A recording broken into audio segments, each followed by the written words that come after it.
வாழ்க வளமுடன். ஓம் நமச்சிவாய. அனைத்து தமிழ் உள்ளங்களுக்கும் வணக்கம். 12 ஆண்டுகளுக்கு பிறகு நடக்கும் குரு வக்ர பெயர்ச்சி. 119 நாட்கள் பின்னோக்கி சுழலும் குரு பகவான். நவ கிரகங்களில் முழு சுப கிரகமான குரு பகவான் 2024ஆம் ஆண்டு மே 1ஆம் தேதியிலிருந்து ரிஷபராசியில் சஞ்சரித்து வருகிறார். ஒவ்வொரு ஆண்டும் சில கிரகங்கள் வக்ரமடையும்.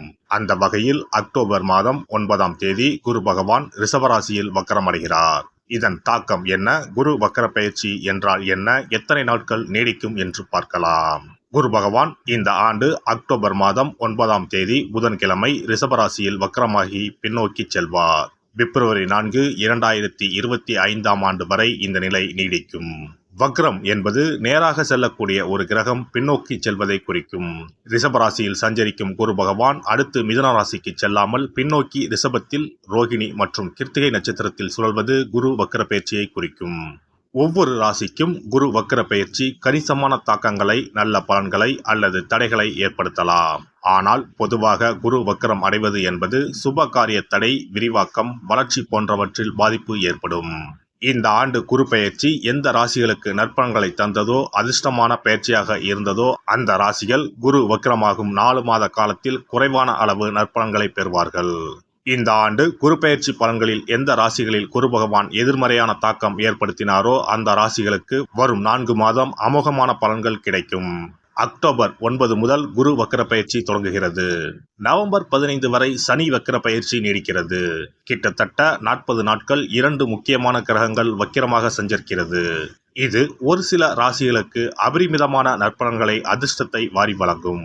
பொதுவாக குரு பகவான் இருக்கும் இடத்தை விட பார்க்கும் இடங்கள் சுப பலன்களை பெறும். குரு பகவான் ரிஷபராசியில் இருந்து 5ஆம் பார்வையாக கன்னி ராசியையும், 7ஆம் பார்வையாக விருச்சிக ராசியையும், 9ஆம் பார்வையாக மகர ராசியையும் பார்க்கிறார்.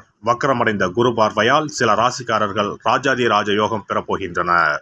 இனி இந்த வக்ர பெயர்ச்சியால் உங்கள் ராசிக்கான சுப பலன் என்ன என்பதனையும், அசுப பலன் ஏற்படுமாயின் ராசிக்காரர்கள் செய்ய வேண்டிய பரிகாரம் என்ன, வழிபட வேண்டிய தெய்வம் யார் என்பதனை பற்றியும் விரிவாக காண்போம். உங்கள் வாழ்வில் வளமும் நலமும் செல்வ செழிப்பும் பெற்று வாழ்வில் உயரிய நிலையை அடைய எல்லாம் வல்ல எம்பெருமானை வேண்டி விரும்பி கேட்டுக்கொள்கிறேன். விருச்சிக ராசி அன்பர்களே, குரு பகவான் 7ஆம் வீட்டில் அமர்ந்து விருச்சிக ராசியை பார்க்கிறார். உங்களுடைய நீண்ட நாள் கனவுகள் பூர்த்தியாகும். நல்ல நேரம் வந்துவிட்டது. குரு பகவான் தன்னுடைய 5ஆம் பார்வையால் லாபஸ்தானத்தை பார்க்க போகிறார். சம்பாதிக்கும் பணம் சேமிப்பாக உயரும். சொத்து வசதி வாய்ப்பு பெருகும். சுபகாரியம், திருமணம் கைகூடும். பண வருமானத்தில் இருந்த முட்டுக்கட்டைகள் அகலும். வரவேண்டிய பண பாக்கிகள் கைக்கு வரும். கடன்கள் அடைபடும்.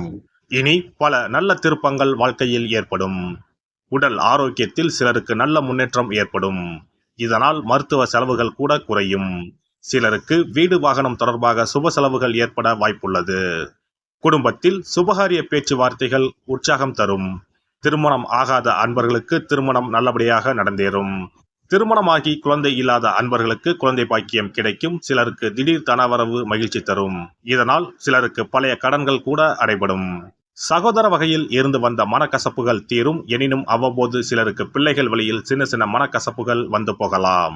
பெரிய பாதிப்புகளுக்கு இடமில்லை.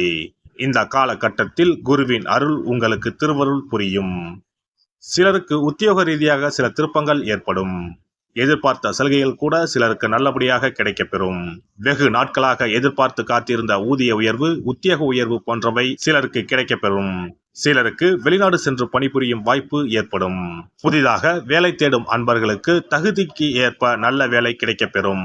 தொழில் அல்லது வியாபாரத்தில் நல்ல முன்னேற்றங்கள் ஏற்படும். புதிய கிளைகளை துவங்க வழி பிறக்கும். சிலருக்கு பழைய கடன்கள் அடைபடும். போட்டிகள் குறைந்து நல்ல லாபத்தை பார்ப்பீர்கள்.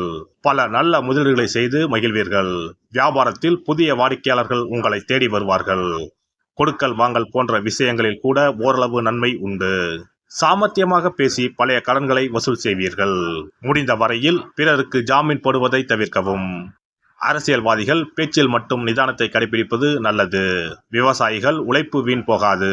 கலைஞர்கள் புதிய நல்ல வாய்ப்புகளை பெறுவீர்கள். சில கலைஞர்களுக்கு இந்த காலகட்டத்தில் கௌரவம், புகழ் தேடி வரும். சிலருக்கு வெளிநாடு செல்லும் வாய்ப்பு கூட கிடைக்கப்பெறும். பெண்கள் புதிய ஆடை ஆபரணங்களை வாங்கி மகிழ்வீர்கள். அலுவலகம் செல்லும் பெண்களுக்கு நல்ல திருப்பங்கள் ஏற்படும். கணவன் மனைவி இடையே இருந்து வந்த மனக்கசப்புகள் நீங்கும். மாணவ மாணவியர்கள் கல்வியில் நல்ல முன்னேற்றத்தை அடைவீர்கள். சிலருக்கு விரும்பிய பாடம் கிடைக்கும். பெற்றோர் ஆசிரியர்களின் ஆதரவு நன்மையை தரும். போட்டி பந்தயங்களில் வெற்றி பெறுவீர்கள். மொத்தத்தில் அனைத்து வகையிலும் உங்களுக்கு இந்த காலகட்டத்தில் நல்ல பலன்கள் தான் ஏற்படும். வியாழக்கிழமைகளில் குரு வழிபாடு செய்வது நன்மையை தரும். சிறப்பு தொகுப்பு. இனி வரவே வராது என நினைத்த பணம் திரும்பி வருவதற்கு இதை மட்டும் செய்தால் போதும். நாம் கஷ்டப்பட்டு சேர்த்த அல்லது சம்பாதித்த பணத்தை யாரையாவது நம்பியோ அல்லது அவர்களுக்கு உதவி செய்வதற்காகவோ கொடுத்து ஏமாந்து இருக்கலாம். அப்படி இழந்த பணத்தை திரும்ப இனி வரவே வராது என நினைத்த பணத்தை கூட சில எளிய தாந்திரீக பரிகாரங்களை முறையாக செய்தால் திரும்ப பெற முடியும். இழந்த சொத்து, இழந்த பணம் மற்றும் நகை ஆகியவற்றை திரும்ப வீடு தேடி வர வைப்பதற்கான எளிய பரிகார முறைகள் பற்றி இங்கே தெரிந்து கொள்வோம்.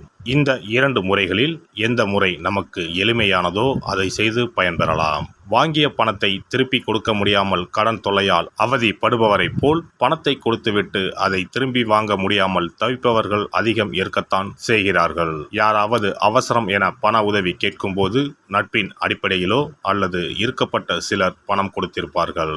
ஆனால் பணம் வாங்கிய நபரோ அந்த பணத்தை திருப்பி தராமல் இழுத்தடிக்கலாம். பணம் தர வேண்டிய நபருக்கு சூழ்நிலை காரணமாக பணம் வராமல் உங்களுக்கு திருப்பி தர முடியாமல் இருக்கலாம். அல்லது அந்த நபர் பணத்தை திருப்பி தரும் எண்ணமே இல்லாமல் இருக்கலாம். நீங்களும் பல முறை பணத்தை கேட்டு சலித்துவிட்டு இனி அந்த பணம் நமக்கு வரவே வராது என நினைத்து பணத்தை திருப்பி வாங்குவதற்கான முயற்சியை கூட கைவிட்டிருக்கலாம். இப்படி கொடுத்த பணம் திரும்பி வரவே வராது என நினைத்த பணத்தை உங்களிடம் பணம் வாங்கிய நபரே மனம் மாறி அவராக வந்து உங்களிடம் திருப்பி தருவதற்கு சில எளிய முறைகளை வீட்டிலேயே செய்தால் போதும். பரிகாரம் 1. கற்பூரம் ஒன்றை ஏற்றி அது எரியும் சுடரின் மீது இரும்பு கலந்த ஏதாவது ஒரு தட்டினை காட்ட வேண்டும். இப்படி காட்டும்போது அந்த தட்டில் கரி படலம் ஒன்று உருவாகும்.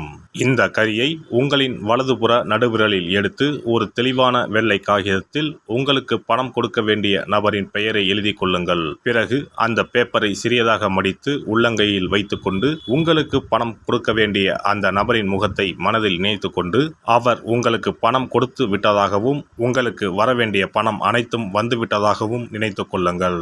அந்த நபரின் பெயர் எழுதிய காகிதத்தை வீட்டின் பூஜை அறையில் வைத்து விடுங்கள். பிறகு அதை ஆற்றில் போட்டு விடலாம். பரிகாரம் 2. ஒரு சிறிய கிண்ணத்தில் மஞ்சளை தண்ணீர் கரைத்து எடுத்துக்கொள்ளுங்கள்.